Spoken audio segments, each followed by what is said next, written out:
ਤੁਹਾਨੂੰ ਸਟੇਜਾਂ ਮਿਲੀਆਂ ਨਾ, ਉਹ ਜ਼ਹਿਰ ਉਗਲਣ ਦੇ ਨਹੀਂ ਮਿਲੀਆਂ। ਉਹ ਤੁਹਾਡੀਆਂ ਹਰਕਤਾਂ ਨੇ ਸਾਨੂੰ ਕਿਤਾਬਾਂ ਪੜ੍ਹਨ ਤੇ ਮਜਬੂਰ ਕੀਤਾ, ਤੁਹਾਡੀ ਹਿਸਟਰੀਆਂ ਪੜ੍ਹਨ ਤੇ ਮਜਬੂਰ ਕੀਤਾ। ਇਹ ਤੁਸੀਂ ਗੱਲ ਨੂੰ ਚਾਹੇ ਅੱਜ ਸਮਝ ਲਓ, ਚਾਹੇ 4 ਮਹੀਨੇ ਕਿਸਾਨਾਂ ਦਾ ਹੋਰ ਪੈਸਾ ਖਰਾਬ ਕਰਨ ਤੋਂ ਬਾਅਦ ਮੰਨ ਲਓ। ਰਿਜ਼ਲਟ ਕੁਝ ਵੀ ਨਹੀਂ। ਤੁਸੀਂ ਬੈਠੇ ਹੋ ਤੇ 7 ਮਹੀਨੇ ਹੋਰ ਬੈਠੇ ਰਹੋ, ਤੁਹਾਡੇ ਕੋਲੇ ਪ੍ਰੋਗਰਾਮ ਕੋਈ ਨਹੀਂ। ਸਿਰਫ ਤੁਸੀਂ ਇੱਕ ਸਹਾਰਾ ਲੱਭ ਰਹੇ ਹੋ ਵੀ ਅਸੀਂ ਆਪਦੀਆਂ ਗਲਤੀਆਂ ਦੂਜੇ ਦੇ ਕਿਵੇਂ ਗਲ ਪਾਉਣੀ ਆ। ਦੀਪ ਸਿੱਧੂ ਦੀ ਲੱਖੇ ਦੀ ਨੌਜਵਾਨਾਂ ਦੀ ਗੱਲ ਕਰਦੇ ਹੋ, ਜਿਹੜੀ ਔਰਤਾਂ ਦੀ ਉੱਥੇ ਮੌਜੂਦਾ ਹਾਲਤ ਹੈ, ਤੁਸੀਂ ਉਹਦੇ ਬਾਰੇ ਕਿਸੇ ਨੇ ਵੀ ਕਦੇ ਕੋਈ ਗੱਲ ਨਹੀਂ ਕੀਤੀ। ਕੋਈ ਉਹਨਾਂ ਦਾ ਪ੍ਰਬੰਧ, ਕੋਈ ਬਾਥਰੂਮ, ਕੋਈ ਉੱਥੇ ਟੈਂਟ ਨਹੀਂ ਹੈਗੇ।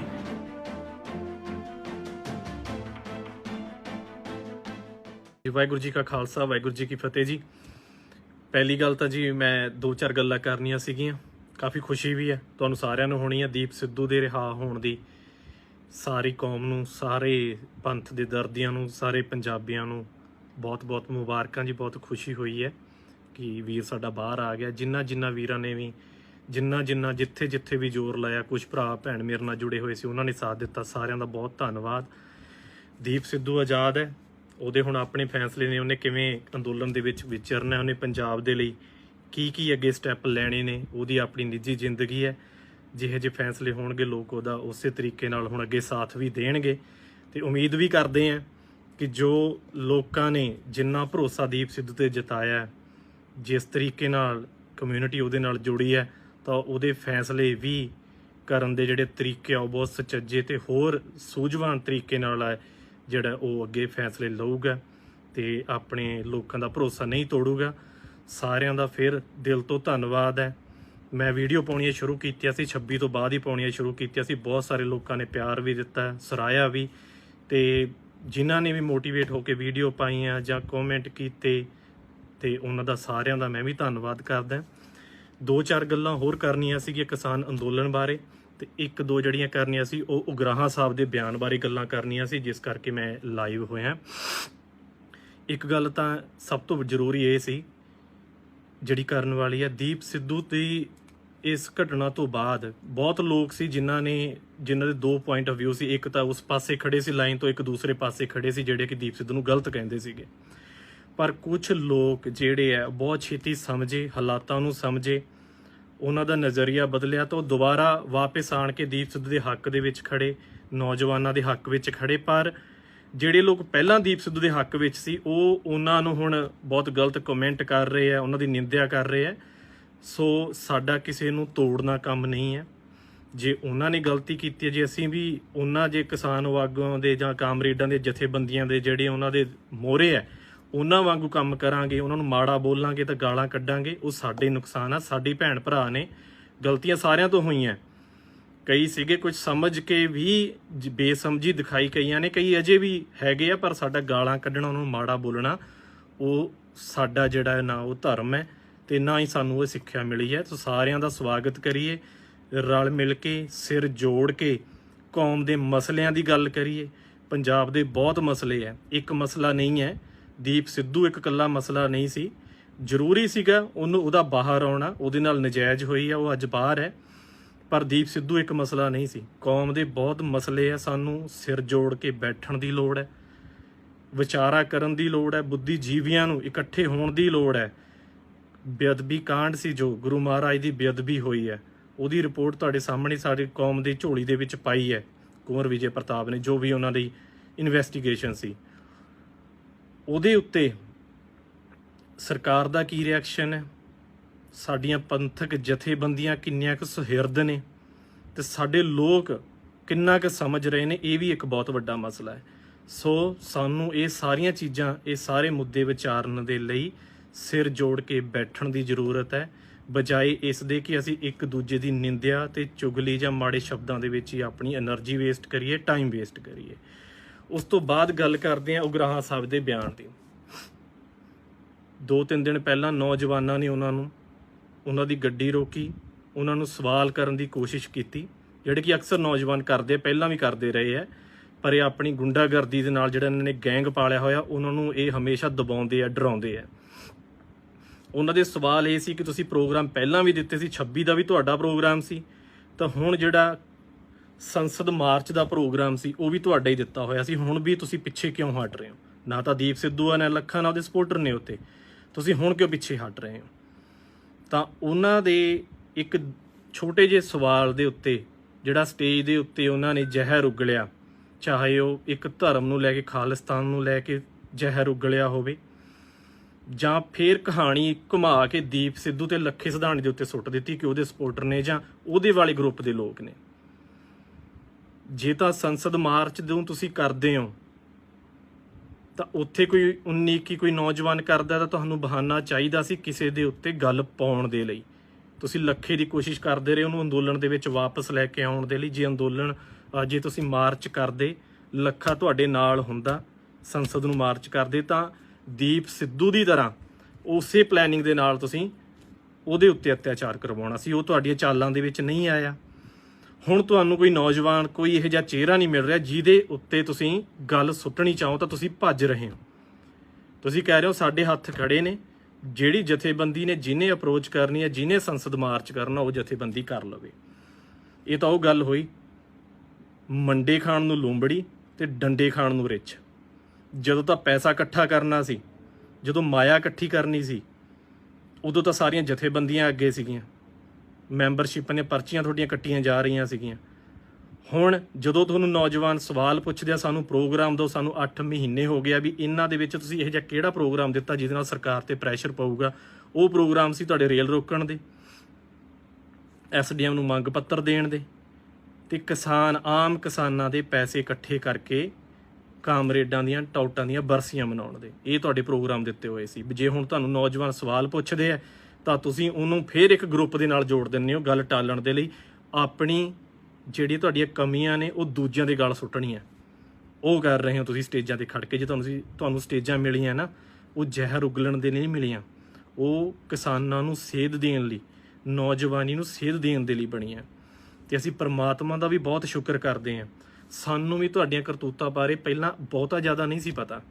ਉਹ ਤੁਹਾਡੀਆਂ ਹਰਕਤਾਂ ਨੇ ਸਾਨੂੰ ਕਿਤਾਬਾਂ ਪੜ੍ਹਨ ਤੇ ਮਜਬੂਰ ਕੀਤਾ, ਤੁਹਾਡੀ ਹਿਸਟਰੀਆਂ ਪੜ੍ਹਨ ਤੇ ਮਜਬੂਰ ਕੀਤਾ। ਸਾਨੂੰ ਪਤਾ ਵੀ ਨਹੀਂ ਸੀ ਕਦੇ ਵੀ ਤੁਹਾਡੀਆਂ 32 ਜਥੇਬੰਦੀਆਂ ਨੇ ਪੰਜਾਬ ਦੇ ਵਿੱਚ, 22 ਜ਼ਿਲ੍ਹੇ ਨੇ, 32 ਜਥੇਬੰਦੀਆਂ ਨੇ ਤੁਹਾਡੀਆਂ। ਉਹ ਤੁਹਾਡੇ ਕਰਤੂਤਾਂ ਕਰਕੇ ਹੀ ਸਾਨੂੰ ਪਤਾ ਲੱਗਿਆ, ਤੁਹਾਡੇ ਬਾਰੇ ਪੜ੍ਹਿਆ ਵੀ ਤੁਹਾਡੀਆਂ ਪਹਿਲਾਂ ਕੀ ਪ੍ਰਾਪਤੀ ਰਹੀਆਂ, ਜਿਹੜੇ ਤੁਸੀਂ ਹਰ ਥਾਂ ਤੇ 40 ਸਾਲ ਦਾ ਜਿਹੜਾ ਰੋਣ ਪਿੱਟਦੇ ਹੋ ਨਾ, ਸਾਡਾ ਤਜਰਬਾ ਹੈ, ਉਹਦੇ ਬਾਰੇ ਸਾਰੇ ਨੌਜਵਾਨਾਂ ਨੇ, ਅੱਜ ਦੀ ਜਿਹੜੀ ਨੌਜਵਾਨੀ ਆ ਉਹਨਾਂ ਨੇ ਪੜ੍ਹਿਆ। ਉਹ ਤਾਂ ਤੁਹਾਡੇ ਤੋਂ ਪਿੱਛੇ ਹਟੇ ਆ। ਤੁਹਾਡੀਆਂ ਵਿਦੇਸ਼ਾਂ ਦੇ ਵਿੱਚ ਕਿਤੇ ਤੁਹਾਡੀ ਕੋਈ ਵੀਡੀਓ ਕੋਈ ਸ਼ੇਅਰ ਨਹੀਂ ਕਰਦਾ, ਤੁਹਾਡੀ ਗੱਲ ਨਹੀਂ ਕਰਦਾ, ਇਸ ਕਰਕੇ ਕਿਉਂਕਿ ਤੁਹਾਡੇ ਬਾਰੇ ਸਾਰਿਆਂ ਨੂੰ ਚਾਨਣਾ ਹੋ ਚੁੱਕਿਆ ਆ। ਇਹ ਤੁਸੀਂ ਗੱਲ ਨੂੰ ਚਾਹੇ ਅੱਜ ਸਮਝ ਲਓ, ਚਾਹੇ 4 ਮਹੀਨੇ ਕਿਸਾਨਾਂ ਦਾ ਹੋਰ ਪੈਸਾ ਖਰਾਬ ਕਰਨ ਤੋਂ ਬਾਅਦ ਮੰਨ ਲਓ। ਚੰਗੇ ਲੀਡਰ ਦੀ ਪਛਾਣ ਇੱਕ ਹੁੰਦੀ ਹੈ, ਉਹ ਆਮ ਲੋਕਾਂ ਦਾ, ਆਪਣੀ ਜਨਤਾ ਦਾ ਪੈਸਾ ਤੇ એનર્ਜੀ ਵੇਸਟ ਕੀਤੇ ਬਿਨਾ ਉਹਨਾਂ ਨੂੰ ਰਿਜ਼ਲਟ ਛੇਤੀ ਦੇਣਾ। ਉਹਦੀਆਂ ਨੀਤੀਆਂ ਇਹੋ ਜਿਹੀਆਂ ਤਿਆਰ ਕਰਨੀਆਂ ਕਿ ਉਹਨਾਂ ਦਾ ਪੈਸਾ ਤੇ ਸਮਾਂ ਘੱਟ ਖਰਾਬ ਹੋਵੇ ਤੇ ਰਿਜ਼ਲਟ ਵੱਧ ਮਿਲੇ। ਪਰ ਹੋ ਕੀ ਰਿਹਾ, ਕਿਸਾਨਾਂ ਦਾ ਪੈਸਾ ਵੀ ਕਰੋੜਾਂ ਲੱਖਾਂ ਆਮ ਜਿਹੜੇ ਪਹਿਲਾਂ ਹੀ ਕਰਜ਼ੇ ਦੇ ਥੱਲੇ ਆ ਉਹ ਖਰਾਬ ਹੋ ਰਿਹਾ, ਸਮਾਂ ਤੁਹਾਡੇ ਸਾਹਮਣੇ ਹੀ ਹੈ, ਰਿਜ਼ਲਟ ਕੁਛ ਵੀ ਨਹੀਂ। ਤੁਸੀਂ ਬੈਠੇ ਹੋ ਤੇ 7 ਮਹੀਨੇ ਹੋਰ ਬੈਠੇ ਰਹੋ, ਤੁਹਾਡੇ ਕੋਲੇ ਪ੍ਰੋਗਰਾਮ ਕੋਈ ਨਹੀਂ। ਸਿਰਫ ਤੁਸੀਂ ਇੱਕ ਸਹਾਰਾ ਲੱਭ ਰਹੇ ਹੋ ਵੀ ਅਸੀਂ ਆਪਦੀਆਂ ਗਲਤੀਆਂ ਦੂਜੇ ਦੇ ਕਿਵੇਂ ਗਲ ਪਾਉਣੀਆਂ ਨੇ। ਇਹ ਤੁਹਾਡੇ ਬਿਆਨ ਆਉਂਦੇ ਆ। ਇੱਕ ਹੋਰ ਬਹੁਤ ਜ਼ਰੂਰੀ ਗੱਲ ਕਰਨੀ ਸੀ ਆਪ ਸਭ ਦੇ ਚਰਨਾਂ ਦੇ ਵਿੱਚ। ਉਹ ਜ਼ਰੂਰੀ ਇਹ ਸੀ, ਸ਼ਾਇਦ ਅਸੀਂ ਵੀ ਤਾਂ ਬਹੁਤੇ ਲੋਕਾਂ ਨੇ ਉਸ ਚੀਜ਼ 'ਤੇ ਧਿਆਨ ਨਹੀਂ ਦਿੱਤਾ। ਜਿਹੜੀਆਂ ਸਾਡੀਆਂ ਭੈਣਾਂ, ਮਾਤਾਵਾਂ, ਬਜ਼ੁਰਗ ਉੱਥੇ ਬੈਠੀਆਂ ਨੇ, ਉਹਨਾਂ ਦੀ ਹਾਲਾਤ ਬਾਰੇ ਮੈਨੂੰ ਬਹੁਤ ਫੋਨ ਆਏ ਸੀ ਲਾਸਟ ਵੀਡੀਓ ਤੋਂ ਬਾਅਦ ਕਿ ਤੁਸੀਂ ਸਾਰੇ ਲੋਕ ਦੀਪ ਸਿੱਧੂ ਦੀ, ਲੱਖੇ ਦੀ, ਨੌਜਵਾਨਾਂ ਦੀ ਗੱਲ ਕਰਦੇ ਹੋ। ਜਿਹੜੀ ਔਰਤਾਂ ਦੀ ਉੱਥੇ ਮੌਜੂਦਾ ਹਾਲਤ ਹੈ, ਤੁਸੀਂ ਉਹਦੇ ਬਾਰੇ ਕਿਸੇ ਨੇ ਵੀ ਕਦੇ ਕੋਈ ਗੱਲ ਨਹੀਂ ਕੀਤੀ, ਈਵਨ ਕਿ ਮੀਡੀਆ ਵੀ ਨਹੀਂ ਦਿਖਾਉਂਦਾ। ਉੱਥੇ ਚੱਲ ਕੀ ਰਿਹਾ, ਜੋ ਔਰਤਾਂ ਨੂੰ ਜ਼ਰੂਰਤ ਹੈ, ਜੋ ਮਹਾਰਾਜ ਵੱਲੋਂ ਉਹਨਾਂ ਨੂੰ ਬਖਸ਼ਿਸ਼ ਹੈ ਇੱਕ ਮਹਾਵਾਰੀ ਦੀ, ਜਿਹੜੀ ਉਹਨਾਂ ਨੂੰ ਮਹੀਨਾਵਾਰੀ, ਜਿਹੜੀਆਂ ਉਹਨਾਂ ਨੂੰ ਇੱਕ ਜਿਹੜਾ ਨੈਚੁਰਲ ਪ੍ਰੋਸੈਸ ਹੈ ਉਹਨਾਂ ਦਾ ਉਹ ਹੁੰਦਾ, ਉਹਦੇ ਵਾਸਤੇ ਉੱਥੇ ਕੋਈ ਢੁਕਵਾਂ, ਕੋਈ ਉਹਨਾਂ ਦਾ ਪ੍ਰਬੰਧ, ਕੋਈ ਬਾਥਰੂਮ, ਕੋਈ ਉੱਥੇ ਟੈਂਟ ਨਹੀਂ ਹੈਗੇ, ਕੋਈ ਉਹਨਾਂ ਲਈ ਪਰਦਾ ਨਹੀਂ ਹੈਗਾ। ਕਿਸਾਨ ਲੀਡਰਾਂ ਨੇ ਆਪਣੇ ਦੇ ਲਈ ਬਿਲਡਿੰਗਾਂ ਕਿਰਾਏ 'ਤੇ ਲਈਆਂ ਹੋਈਆਂ ਨੇ, ਜਿਹੜੀਆਂ ਉਹਨਾਂ ਦੀਆਂ ਕੁਛ ਚੁਣਵੀਆਂ ਬੀਬੀਆਂ ਨੇ ਲੀਡਰਾਂ ਦੀਆਂ, ਜਿਹਦੇ ਨਾਲ ਜੁੜੀਆਂ ਹੋਈਆਂ ਨੇ, ਉਹਨਾਂ ਦੇ ਜਿਨ੍ਹਾਂ ਨੂੰ ਕੋਈ ਨਾ ਕੋਈ ਉਹਨੇ ਅਹੁਦੇ ਦਿੱਤੇ ਹੋਏ ਆ ਸਟੇਜਾਂ ਦੇ ਉੱਤੇ, ਜਿਹੜੇ ਉਹੀ ਬੋਲਦੀਆਂ ਨੇ। ਜਿਸ ਤਰ੍ਹਾਂ ਬੰਦੇ ਨੇ ਕੁਛ ਜੋ ਸਟੇਜ 'ਤੇ ਕਾਬਜ਼ ਰਹਿੰਦੇ ਨੇ ਹਮੇਸ਼ਾ ਮਾਈਕ ਖੋਣ ਦੇ ਲਈ, ਇੱਦਾਂ ਹੀ ਉਹਨਾਂ ਦਾ ਕੁਛ ਗਰੁੱਪ ਬੀਬੀਆਂ ਦਾ ਵੀ ਹੈ ਜਿਹੜਾ ਹਮੇਸ਼ਾ ਉੱਥੇ ਬੀਬੀਆਂ ਨੂੰ ਬੋਲਣ ਤੋਂ ਰੋਕਦਾ, ਪਹਿਲਾਂ ਪੁੱਛਦਾ ਤੁਸੀਂ ਕਿਹੜੀ ਜਥੇਬੰਦੀ ਤੋਂ ਹੋ, ਤੁਸੀਂ ਕੀ ਬੋਲਣਾ ਹੈ। ਇਦਾਂ ਹੀ ਇੱਕ ਬੀਬੀਆਂ ਦਾ ਵੀ ਗਰੁੱਪ ਹੈ, ਉਹਨਾਂ ਨੂੰ ਤਾਂ ਬਿਲਡਿੰਗਾਂ ਕਿਰਾਏ ਤੇ ਮਿਲੀਆਂ ਹੋਈਆਂ, ਉਹ ਸਾਰੇ ਕਿਰਾਏ ਦੀ ਬਿਲਡਿੰਗਾਂ ਦੇ ਵਿੱਚ ਰਹਿੰਦੇ ਨੇ, ਪਰ ਆਮ ਬੀਬੀਆਂ ਆਮ ਭੈਣਾਂ ਲਈ ਉੱਥੇ ਕੋਈ ਪ੍ਰਬੰਧ ਨਹੀਂ। ਬਾਥਰੂਮ ਦੀ ਬਹੁਤ ਉਹਨਾਂ ਨੂੰ ਦਿੱਕਤ ਆਉਂਦੀ ਹੈ, ਉਹਨਾਂ ਦੀ ਕੋਈ ਸੁਣਵਾਈ ਨਹੀਂ ਹੁੰਦੀ ਉੱਥੇ, ਉਹਨਾਂ ਲਈ ਕੋਈ ਇਹੋ ਜਿਹੇ ਪਰਦੇ ਵਾਲੀ ਚੀਜ਼ ਨਹੀਂ ਬਣੀ ਹੋਈ ਉੱਥੇ, ਜਿੱਥੇ ਕਿ ਉਹ ਆਪਣੇ ਕੱਪੜੇ ਚੇਂਜ ਕਰਨ ਦੇ ਲਈ ਵੀ ਉਹਨਾਂ ਕੋਲ ਉੱਥੇ ਕੋਈ ਬਹੁਤੀ ਢੁਕਵੀਂ ਕੋਈ ਸਹੂਲਤ ਨਹੀਂ। ਨਾ ਹੀ ਇਹ ਸਾਡੀ ਗੁਰਦੁਆਰਾ ਪ੍ਰਬੰਧਕ ਕਮੇਟੀ ਨੇ ਧਿਆਨ ਦਿੱਤਾ, ਨਾ ਹੀ ਕਿਸਾਨ ਦੇ ਲੀਡਰਾਂ ਜਿਹੜੇ ਆਗੂ ਨੇ ਉਹਨਾਂ ਨੇ ਧਿਆਨ ਦਿੱਤਾ।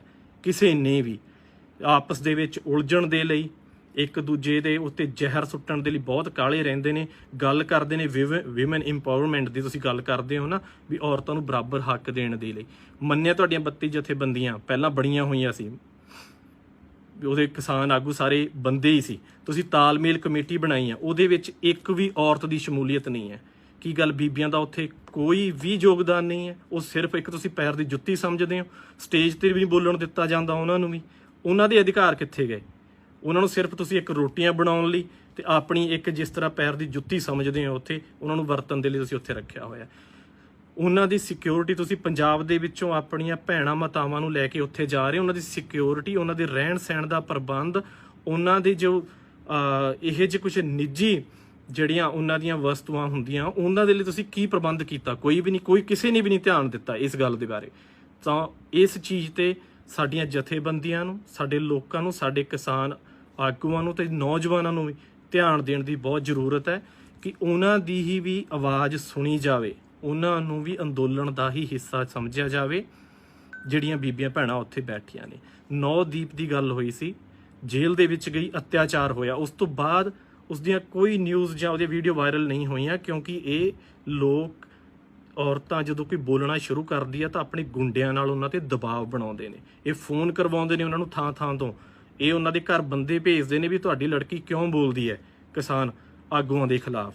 ਜਿਹੜੀ ਕਿ ਇੱਕ ਪਰਸੋਂ ਚੌਥੇ ਮੁੰਡੇ ਨਾਲ ਵੀ ਹੋਈ ਹੈ, ਉਹਦੇ ਟੈਂਟ ਦੇ ਵਿੱਚ ਹਮਲਾ ਕੀਤਾ ਗਿਆ ਜਲਾਲਪੁਰ ਤੋਂ, ਪਤਾ ਨਹੀਂ ਮੈਂ ਨਾਂ ਨਹੀਂ ਸੌਰੀ ਭੁੱਲ ਗਿਆ ਉਹਨਾਂ ਦਾ। ਸੇਮ ਹਰਕਤਾਂ ਇਹ ਕੁੜੀਆਂ ਦੇ ਨਾਲ ਵੀ ਉੱਥੇ ਇਹ ਹੋਈਆਂ ਜਿਹੜੀਆਂ ਉੱਥੇ ਆਵਾਜ਼ ਚੱਕਣ ਦੀ ਕੋਸ਼ਿਸ਼ ਕਰਦੀਆਂ।